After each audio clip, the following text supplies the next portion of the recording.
Hey there and welcome back to Rimworld. My name is Pete and today we complete another episode of our Rimworld Anomaly Sea Ice Challenge with the transhumanist Paragons of Pandroth.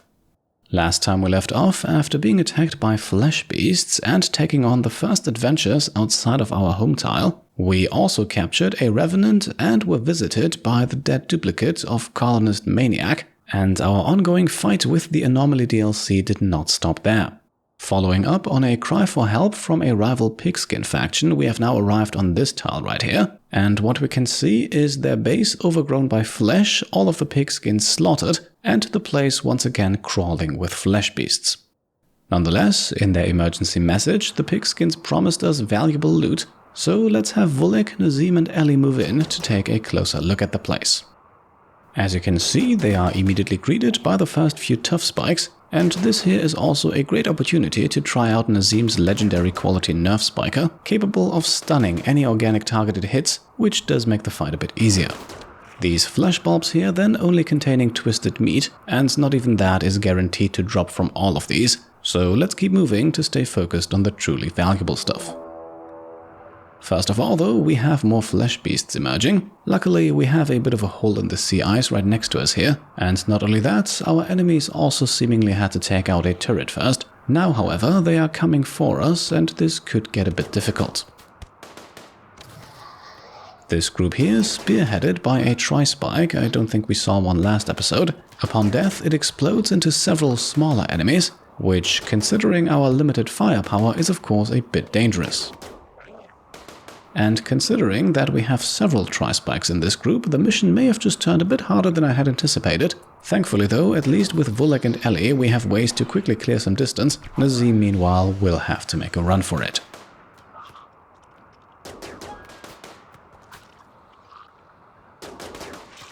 And if we have to allow one of our colonists to get injured, then I suppose Vulek will have to be that guy. Thankfully though, he once again manages to jump out of the way just in time. But being a sanguiphage, he should be able to take a scratch or two.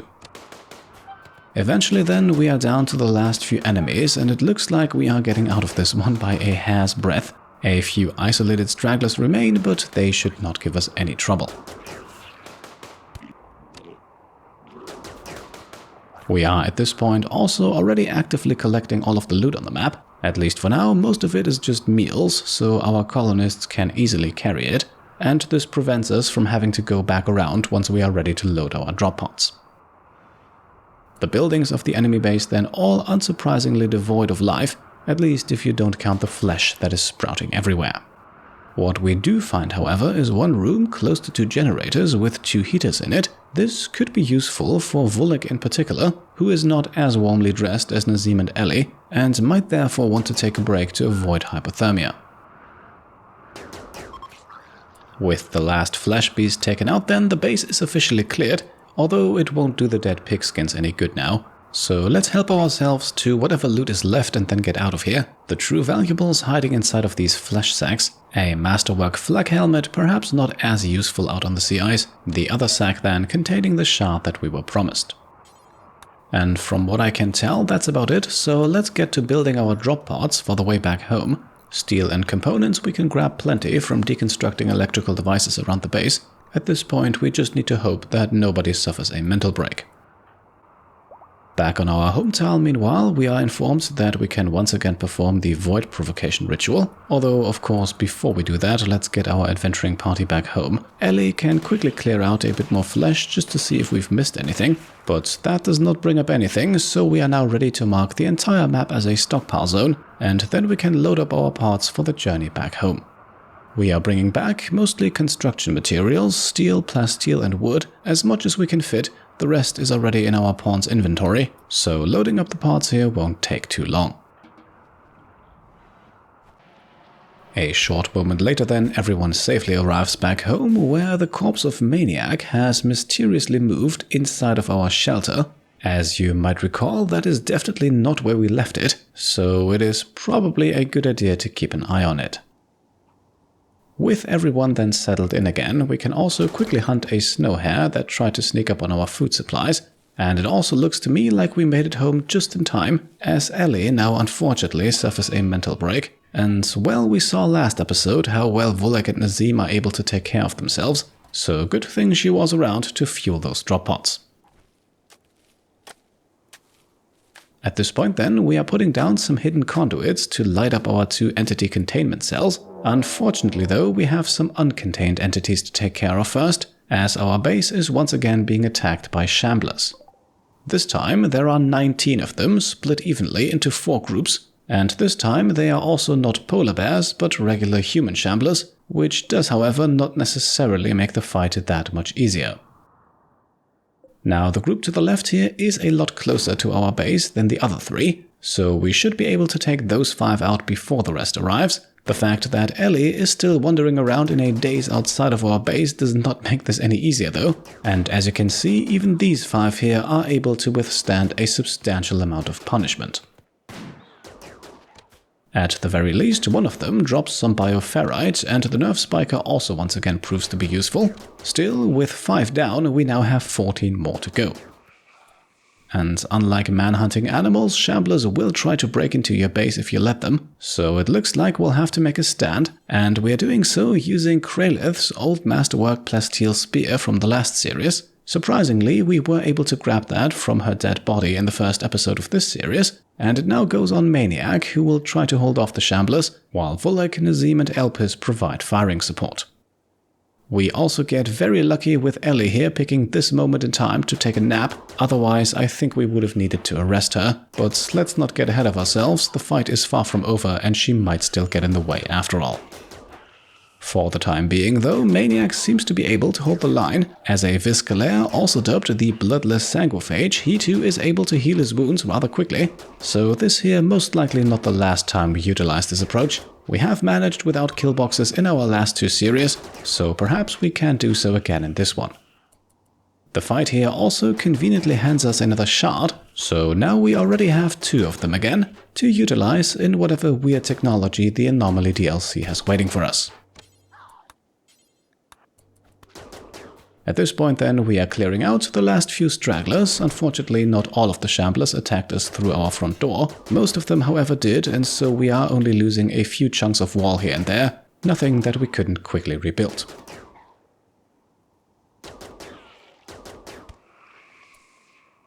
So here we are then, in what is shaping up to be an action-packed episode. No more shamblers remain, and apart from Maniac, we have survived the fight without suffering any injuries. So let's begin cleaning up. Thankfully, our lifterbot Rico is here to assist us. Nazim then also making progress studying the unnatural corpse of Maniac. We learn here that Nazim has discovered that if we destroy the corpse, it will simply rebuild itself, and that as long as it exists, it will also teleport any distance to be close to the real Maniac. Needless to say, we should quickly find a way to permanently destroy it, although that will take a bit more studying. And studying is what Nazim continues to do with the Void Monolith. Sadly though, he too now suffers a mental break. Recreation deprived, he will now hide in his room. In the meantime, we get power, and with that a light going towards the holding platforms, improving their containment strength by 5 points for the area being lit up. Certainly not a huge amount, but every bit helps. Nazim's mental break meanwhile also coming to an end rather quickly. And after a few more hours, our base is slowly but steadily starting to look presentable again. High time that we re-elect Volek as our Transcendent One, our moral guide, a role that all 5 of our colonists are currently dearly missing, a -5 mood penalty that we can easily avoid. And so with Volek re-established, his expectations now rise by 2 levels, but at least for the moment, that will be the least of our concerns. Yep, 5 episodes in and we've got our first mech cluster. Thankfully though, this one does not actually seem to contain any actual mechanoids. Instead, we are dealing with a toxic spewer surrounded by a few turrets, and because that toxic spewer will start emitting toxic fallout pretty much right away, I think it's a good idea to take care of it immediately. And who better to do that than Sanguiphage Volek himself? With the entire cluster starting off dormant, he can easily sneak up on it. And afterwards, the minimum firing range of the auto-charge turrets here makes it easy to at least take those out. Or, well, blow yourself up in the process. Of course, that is an option too. Luckily though, Volek only suffering a few cracks and bruises, but this could have ended much, much worse. And so, with turret number 2 set to explode, we'll make extra sure at the long jump out of there. Conveniently enough, that also gets us into a great position to sneak up on turret number 3. The smaller one right behind it will most likely get off a shot or two. And yes, we could do something about that with either grenades or a sniper rifle. But even though it does land a hit here, I don't think that will be necessary. It will only take us a few volleys to take out the auto-charge turret. And once that goes down, it will take the other one with it. And so, let us once again jump out, or watch as Volek suffers a mental break in the worst possible moment. This could now hurt a bit. Okay, so our Sanguiphage walking right through the explosion. I am honestly surprised at how little damage he took from all of that. Still, it is probably best for him to now recover a bit, while Elpis slowly but steadily chips away at the toxic spewer. And there we go, mech cluster defeated. That will provide us with a small mood bonus. And looking at the current state of our colonists, I think we could use one. Maniac's doppelganger corpse, meanwhile, once again developing a life of its own. Thankfully though, our lifterbot Rico does not need to sleep, and so we can at least somewhat reliably ensure that the body stays where it's supposed to. On the next morning then, Ellie has snapped out of her mental break, and we can watch as she constructs a small altar. This, together with a yet-to-be-constructed lectern, will vastly improve the quality of our rituals, because after all the action our colonists have seen, I think it's time to throw another Pendrothian party soon. Before that can happen, however, we are struck by a solar flare, and for our current setup, that is more than just a mild annoyance. Not only are we risking the loss of an entire harvest, depending on how long this lasts, hypothermia could also become an issue. Not to mention that we also can't deep drill and won't get notified when any orbital traders pass by.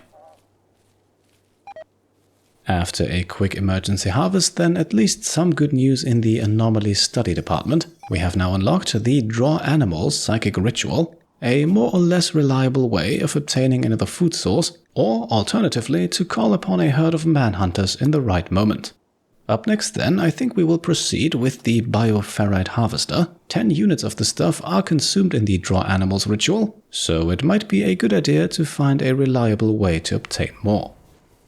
In the evening then, power is back on and our small shelter is up and running again.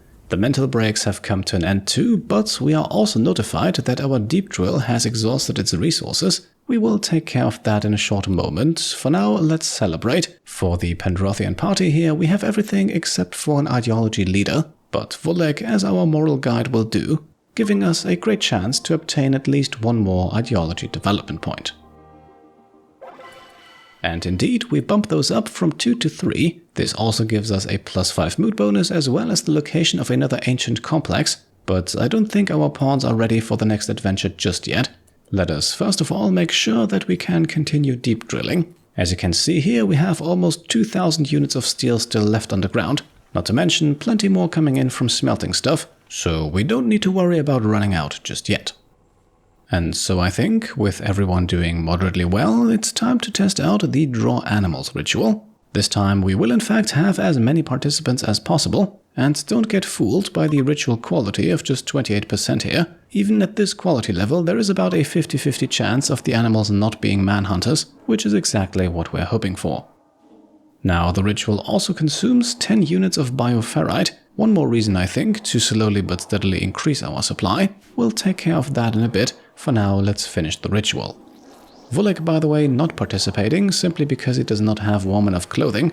Nonetheless, it looks like the ritual was a success. If we had manhunters incoming, it would say so right here, so you know what you're going to get well before the animals actually arrive. And what we get is a pack of Arctic wolves. I had of course hoped for megasloths or muffalo, but wolfskin is not a bad crafting material either. And after a few moments of hunting, it became very clear that Maniac had the group well under control all by himself. And so, with another night setting in, we now have 5 dead wolves to work with. At this point then, we also see that the timer for the contract prison quest here is running out, and I think I agree with most of you who left comments on the last episode. I don't really believe that this quest is worth it for us. This one, however, the Brigand Encampment, that one might be. We'll get to that shortly. A short moment later then, we also received the Royal Ascent quest to finish the game, and although nothing is set in stone yet, I can confidently say that that is not the plan for the series. Instead, at least for the moment, with the wolves being butchered, let's focus on making some clothing. We might just get enough wolfskin here to make 1 or 2 parkas. And indeed, on the next morning, Volek is busy tailoring, finishing his first wolfskin parka of good quality, and this one will actually go onto himself, bumping his temperature resistance up to almost minus 60 degrees. And with that, Maniac now remains the only one who could use a slight increase, perhaps Ellie too, but overall we are looking well protected.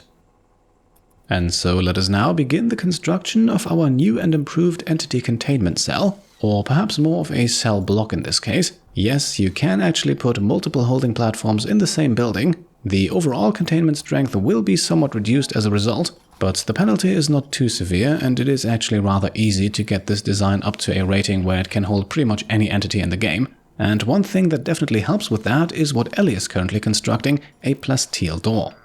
More on that in just a second. We just had visitors appear. Although most likely they won't have much to sell and won't stick around for long, so let's get back to our containment cell.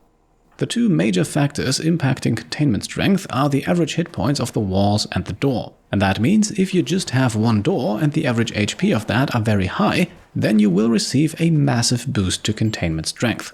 You can see that here, despite the fact that we are still using simple walls and packing 4 platforms together in the same building, the containment strength of this platform here is already higher than that holding our Revenant, and we haven't even moved the shard inhibitor yet, so it's only going to increase.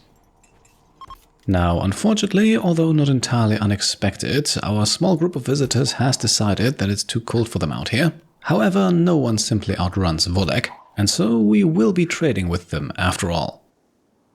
It's not much though, we are just getting rid of a few old clothing items. I think at some point we will also sell those Thrombofur dusters, but these guys here just don't have the money for that.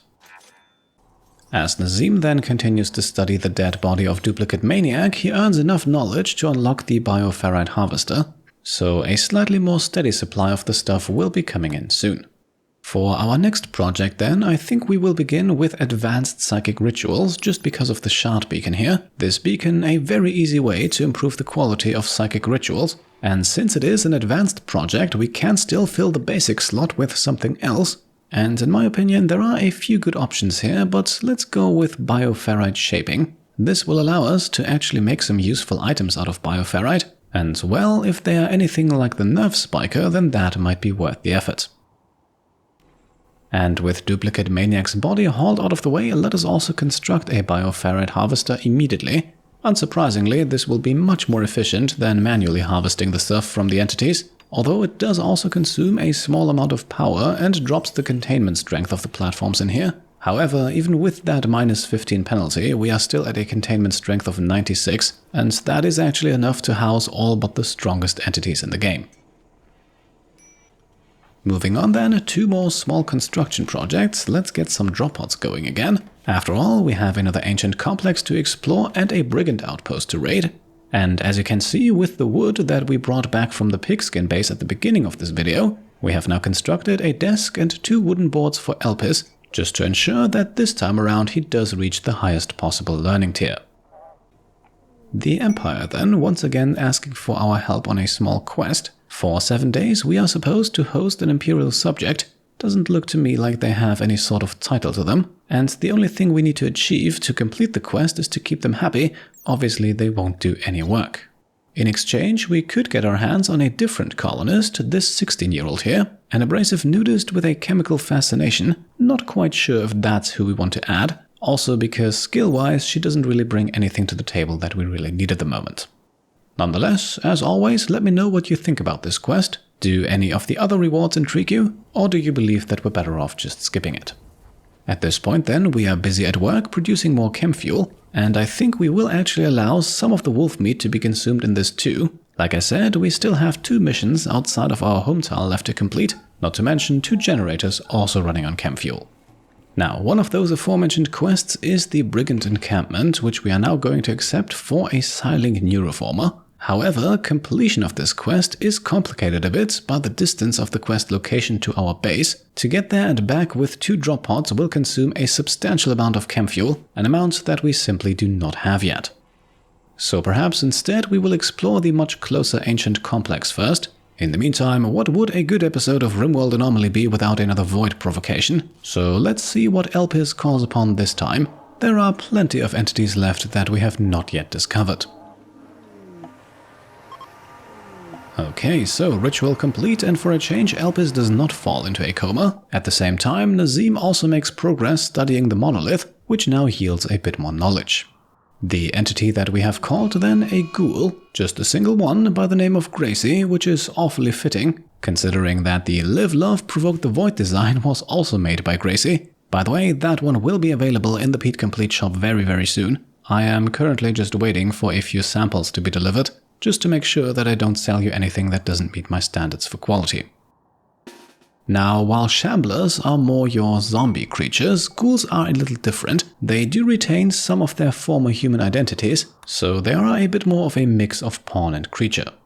This is further illustrated by the fact that there is a research project to actually turn human pawns into ghouls, and considering what ghouls are capable of, that might be worth exploring.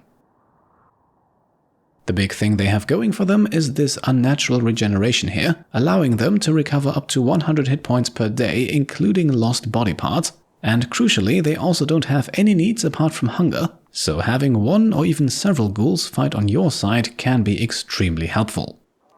On the other hand, as enemies they are to be respected, especially in larger groups, but as you will shortly see, even a single ghoul is not trivial to take down. Nonetheless, for our pawns right here, it shouldn't be too difficult. After all, there's 5 of them, and they all have some pretty good guns.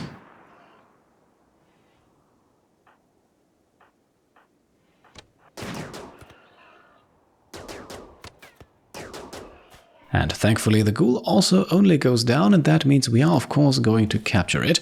Requiring only a containment strength of 30, this should not pose any challenge. And of course it will allow us to gather some more knowledge as well as bioferrite, which, as you have probably guessed already, can be extracted from all entities.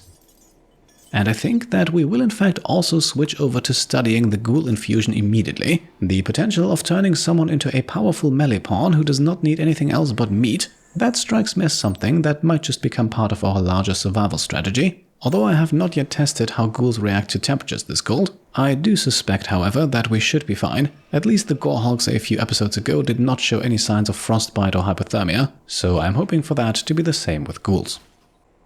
In our efforts to find another steel vein then, we instead find some underground plasteel, and as you can see, not too far away from our base, so in my opinion definitely worth establishing a small outpost over there. Now at this point I actually wanted to get ready to explore that ancient complex to give us another mission to end today's episode. However, it looks like Randy has a different idea. It looks like the Waster pirates that we bombarded at the beginning of this series are now launching their retaliation attack, and this time they come quite heavily armed, ready to besiege our small shelter in just a moment.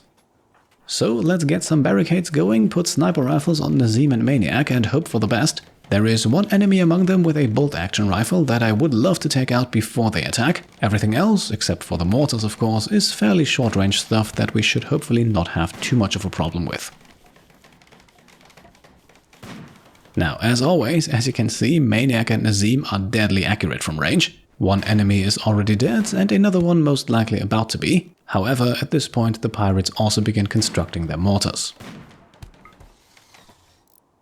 What's worse, the bolt-action wearer has actually not gone down yet, and so we are taking some retaliation fire here. A bit of a mistake on my part not to move away from that. We do, after all, comfortably outrange a bolt-action rifle. Only after Maniac got hit here did I call for the tactical retreat, and eventually, after a few more shots, our target finally goes down. Unfortunately though, at this point the first mortar is ready to strike, and yes, it has taken a few hits already, but had this first shot here found its target, that could have been devastating. Instead, we are now focusing all of our firepower on taking it out, and well, this could get interesting. So, one large explosion later, only 9 of the 14 enemies remain. Hiding behind our barricades, we are now eagerly awaiting their arrival, although this will most likely become a bit of a shootout, hopefully one that we can win without taking too much damage.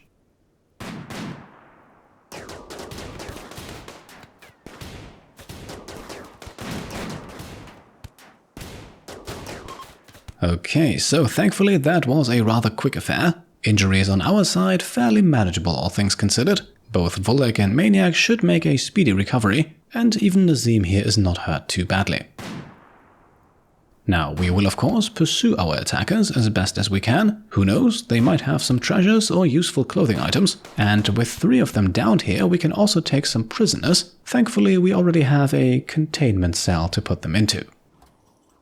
So, to end today's episode, I would like you to meet our 3 prisoners and help me decide what to do with them. First of all, we have a genie here who is absolutely remarkable when it comes to crafting and intellectual work. As a delicate wimp, they will most likely not be too good in combat, not to mention that they're missing a leg and have an artery blockage, so health-wise there would be some work to do. But perhaps it's nothing that goes beyond the scope of a transhumanist colony. Alternatively though, we have this waster psychopath, very focused on fighting, building and mining, not really something that we have a desperate need for. And prisoner number 3 here, similarly one-dimensional, however possessing the jogger trait, which does give me an interesting idea. We'll see, maybe some of you will get it too. In any case, let me hear your creative solutions for what to do with these 3. And with that, let's wrap things up for today, as always with some fan art. This week, another submission by Isaac Young, this one titled Ellie is Not Amused, depicting that particular drop pod refueling problem from the last episode. And with that, let's make the cut. As always, I hope you enjoyed the episode, and if you did, then I would be very happy if you could leave a thumbs up. If you like what I'm doing and want to support me and my channel further, then you can of course go ahead and subscribe to stay up to date, grab some merch over on shop.petecomplete.com, or check out and maybe even pledge to the Pete Complete Patreon. Thank you all for watching, and I'll see you next time. Cheers.